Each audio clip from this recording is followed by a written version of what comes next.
नवऱ्याला डीमार्टमध्ये उगाच घेऊन गेली असे वाटायला लागलं. काय झालं तुम्हाला पुढे सांगते. ऑफिसवरनं सुटली, घरी पटकन आली, पूर्ण स्वयंपाक आवरला. त्यानंतर आम्ही निघालो होतो डीमार्टला, पनवेलच्या डीमार्टला, कारण किराणा सामान भरायचा होता. दीपकला सुट्टी होती, त्यामुळे दीपक म्हणाला की चला आपण काहीतरी चांगली कामं करूयात आज, म्हणजे सगळंच होऊन जाईल. त्यामुळं तो बोलला की घरात काय काय गोष्टी नाही आहेत ना, तर ते घेऊया. आणि माझा नेहमीचा किराणाचा बजेट हा 2,000 असतो. ह्यावेळेला मी घाबरलीच होती की अरे बापरे, आज काय होते काय देवाला ठाऊक.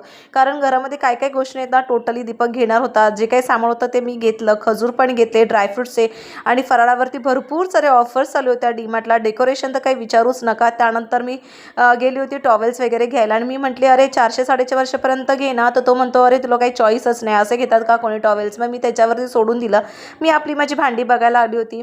भांडीला म्हटली अरे आत्ता नाही घेणार, पण 2-3 महिन्यानंतर नक्कीच घेईन जर काही जमलंच तर. अशी थोडी मनाची समाधानी केली. त्यानंतर गेलो आम्ही बिलिंगसाठी. दीपक लाईन लावली होती दीपकने, आणि आयश प्रचंड हट्ट करत होतं. त्यानंतर मी घरी आली. दुसऱ्या दिवशीचा हा व्लॉग आता फुल व्लॉग मी शूट केलेला आहे. नसेल बघितला असेल तर मी डिस्क्रिप्शन बॉक्समध्ये देईन, नक्की जाऊन बघा. आणि त्यानंतर आमच्या घरी मस्त एसी इन्स्टॉल झालेली आहे, त्याच्यामुळे आम्हाला खूप भारी वाटते. आणि आता आयशी स्टेप बघा, सुंदरी याच्यावरती आयशी स्टेप आहे, खूप छान नाचतो. सो असा होता आमचा दिवस, खूप भारी गेला.